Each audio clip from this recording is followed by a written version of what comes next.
लाडो अपने घर में बैठी ही हुई थी। जंगल में थोड़ी थोड़ी सर्दी का मौसम शुरू हो गया था। तभी लाडो का बच्चा टीनू बोलता है, माँ मुझे बहुत भूख लगी है, खाने के लिए आपने 2 दिन से कुछ भी नहीं लाया है। अरे बेटा क्या करूँ मैं, मेरी तबीयत सी ठीक नहीं है, मुझे बहुत 2 दिन से बुखार आया है। तुम्हारे पापा भी तो 2-3 दिन से आए ही नहीं घर पे। लाडो के पति बल्लू चील के दरबार में चील के सेवक थे। वो कुछ काम से बाहर गए थे तो 2-3 दिन से अपने घोंसले में आए ही नहीं थे। बेचारी लाडो का परिवार बहुत ही गरीब था। मम्मा जी सर्दियों का मौसम शुरू हो गया है और मेरा स्कूल भी शुरू हो गया है।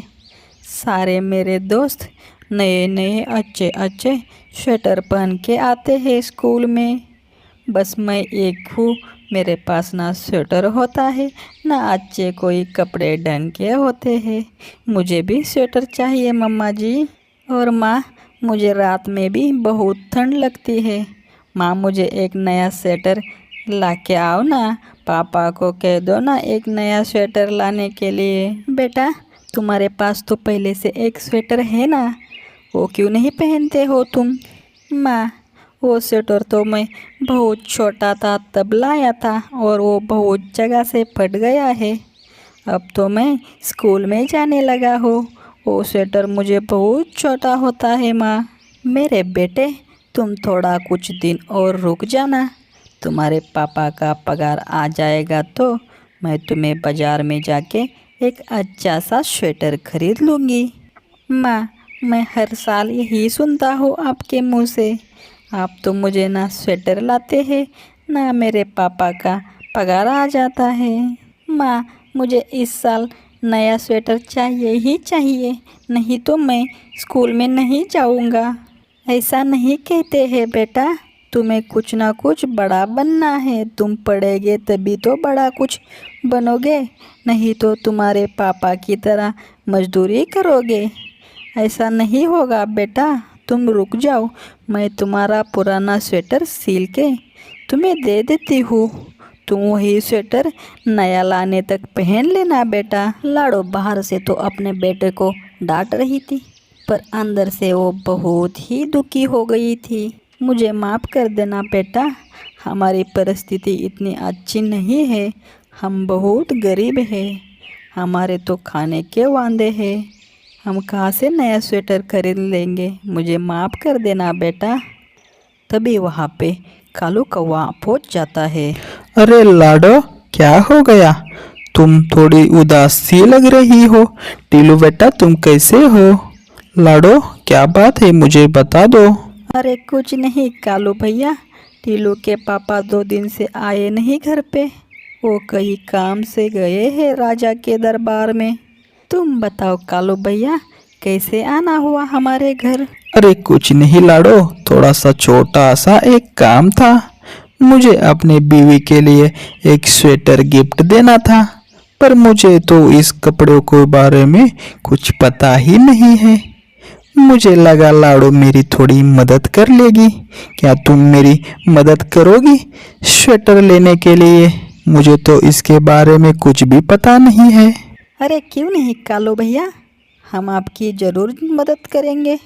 चलो चलो हम बाज़ार चले जाते हैं स्वेटर लेने के लिए। कालू और लाडो चिड़िया बाज़ार की तरफ चले गए। अरे बुलबुल जी ये स्वेटर कैसा दिया, इसका दाम कितना है। अरे लाडो बहन तुम्हारे लिए ज़्यादा नहीं है, बस इसका 1000 रुपये दे देना, तुम्हारे लिए मैं सस्ता लगा के रखा हूँ। अरे नहीं नहीं, इतना महंगा कौन लेता है, ये मुझे 500 में दे देना आप। ठीक है लाडो, तुम ये 500 में ले जाना। कालू और लाडो चिड़िया वो स्वेटर लेके अपने घर चले जाते हैं। घर आते आते लाडो और कालू कौवे को बहुत लेट हो जाता है। लाडो बीच में ही अपने घर चली जाती है और कालू कौवा भी अपने घर चला जाता है। मैं भी मेरे बेटे के लिए एक अच्छा सा स्वेटर सिला दूंगी, इसके लिए मुझे कपास की ज़रूरत पड़ेगी, कोई बात नहीं, मैं कल किसी पंछी के पास चले जाती हूँ और पूछती हूँ कपास है क्या। सुबह होते ही लाड़ो टूनी चिड़िया के पास चली जाती है। अरे टूनी बहन, दरवाज़ा खोल दो, मैं लाड़ो हूँ, जल्दी दरवाज़ा खोल दो टूनी बहन। अरे लाड़ो, बहुत दिनों के बाद आ गई, कैसे आना हुआ हमारे घर? कुछ काम होगा तो बता देना। अरे टूनी बहन, मेरा बेटा बहुत ही जिद कर रहा है, उसको स्वेटर चाहिए, नहीं तो वो बोल रहा है स्कूल नहीं जाऊंगा। मुझे थोड़ी सी मदद कर लेना, तुम्हारे पास थोड़ा कपास होगा तो मुझे दे देना। अरे लाडो, अगर होता कपास तो तुझे मैं ज़रूर दे देता। मेरे घर में भी कपास ख़त्म हो गया है, आखिर सर्दी का मौसम शुरू जो हुआ है। मुझे लगता है मीनू मौसी के पास तुम चली जाना, उसके पास हमेशा बहुत कपास होता है, तुम उसके पास ही चली जाना। ठीक है टुनी, मैं उधर ही चली जाती हूँ, शायद मुझे थोड़ा सा कपास मिल जाए। लाडो चिड़िया वहाँ से सीधा मीनू मौसी के घर पे चली जाती है और मीनू मौसी के घर का दरवाज़ा खटखटाती है। अरे मीनू मौसी, दरवाज़ा खोल दो, मैं लाडो हूँ लाडो, कुछ काम था आपके पास। अरे लाडो, तुम्हारा कैसे आना हुआ? जल्दी से अंदर आ जाओ, हम घर में बात करते हैं, बाहर थोड़ी सर्दी ज़्यादा ही बढ़ने लगी है। मीनू मौसी, कैसी हो आप? पिछली बार जो आपके पंख को आग लग गई थी, अब ठीक है ना आपका पंख? मुझे चिंता हो रही थी आपकी, इसीलिए मैं थोड़ा आपके पास आई थी और दूसरा भी काम था आपके पास। अरे लाडो, अब तो ठीक होने लगा है, क्या करूँ, अब तो उम्र भी होने लगी है, पहले से थोड़ा अब मेरा पंख ठीक ही है। तुम बताओ, तुम्हारा कैसे आना हो गया यहाँ पे? कुछ नहीं मीनू मौसी, मैं ऐसे ही आई थी, मेरे बेटे को स्वेटर सिलाना था, मेरे पास तो कपास ही नहीं है, मैंने सोचा आपके पास कपास मिल जाएगी और आपकी तबीयत का हाल भी पूछ लूँ, इसीलिए मैं आपके पास आई थी। क्या मीनू मौसी, आपके पास थोड़ा सा कपास मिल जाएगा मुझे? हाँ हाँ लाडो, मेरे पास तो कपास है, मैं तुझे कपास भी दे दूँगी, पर उसके बदले तुझे मेरी मदद करनी पड़ेगी। बोलो ना मौसी, क्या मदद करनी है? आप जो बता दोगे वो मैं कर लूँगी, बस मुझे उसके बदले कपास दे देना। अरे लाडो, ऐसा कुछ इतना भी वो नहीं है, बस मुझे उस कपास से स्वेटर सिला देना। मेरा भी स्वेटर पुराना हो गया है और वो बहुत जगह पे फट गया है, अब तो मैं वो पहनने लायक रहा ही नहीं। अरे मीनू मौसी, इतनी सी बात है क्या? लाओ मुझे कपास दे दो, मैं आपको अच्छा सा एक स्वेटर सिला दूंगी। लाडो वहाँ से कपास लेके अपने घर पे चली जाती है। लाडो अपने बच्चे के लिए रात दिन एक करके एक अच्छा सा स्वेटर सिलाती है और उसके साथ साथ मीनू मौसी के लिए भी एक अच्छा सा स्वेटर सिलाती है और वो एक गिफ्ट के डब्बे में पैक कर लेती है। लाडो का बेटा बाहर गया होता है घूमने के लिए, वो जैसे ही आता है वैसे ही लाडो उसके सामने एक गिफ्ट का डब्बा रख देती है। बेटा, वो बॉक्स को मत छूना, वो बॉक्स तुम्हारे लिए नहीं है, कहीं वो फट ना जाए। अरे माँ, इसमें क्या है? मुझे देखना है अभी के अभी। नहीं माँ, मैं देख ही लूँगा इसको, मुझे देखना है। अरे बेटा, मैंने बोला ना उसमें कुछ नहीं है, वो तुम्हारे काम की चीज़ नहीं है, तुम उसको छूना नहीं। लाडो का बेटा तो बहुत ही जिद्दी था, वो अपनी माँ की बात नहीं मानता और उस बॉक्स को खोल देता है। अरे वाह माँ, इसमें तो स्वेटर है, ये किसके लिए है माँ स्वेटर? ये तो मेरे साइज़ का ही है। मेरा प्यारा बेटा, वो स्वेटर मेरे बच्चे के लिए ही है, मैं तो तुमसे मजाक कर रही थी बेटा, वो स्वेटर तुम कल से पहन के स्कूल में चले जाना। अरे वाह माँ, ये तो कितना अच्छा स्वेटर है, अब मैं सारे दोस्तों को जाके बता दूंगा, मेरे लिए भी मेरे माँ ने एक अच्छा सा स्वेटर लाया है। ठीक है बेटा, तुम अपने दोस्तों को बताने के लिए चले जाना, पर जल्दी घर पे लौट आना।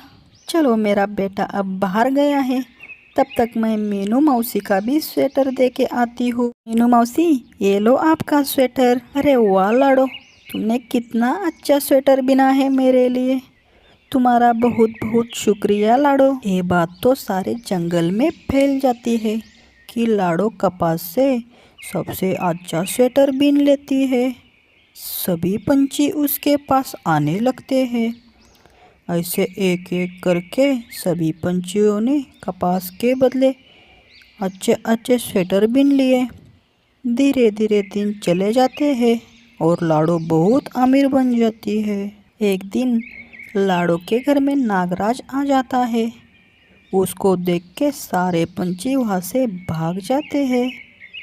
नागराज लाडो को बोलता है, लाडो बहन, मैं अभी बहुत सुधर गया हूँ। मैं किसी पंछी के अंडे कभी नहीं खाया हूँ और ना ही खाऊंगा। बस तुम मेरा एक काम कर लेना। मुझे और मेरे पत्नी के लिए तुम एक अच्छा सा स्वेटर बना लेना। ज़मीन पे बहुत ठंड लग जाती है लाडो। मैं तुम्हें वादा करता हूँ, मैं किसी पंछी को कोई तकलीफ परेशानी नहीं दूंगा। हाँ हाँ, ठीक है, क्यों नहीं नागराज। मैं आपको और आपके पत्नी को अच्छा सा स्वेटर बीन के दे दूंगी। उसके बदले आप मुझे कुछ वादा करना है। नागराज, आपने कभी भी किसी पंछी को हानि नहीं पहुंचानी है।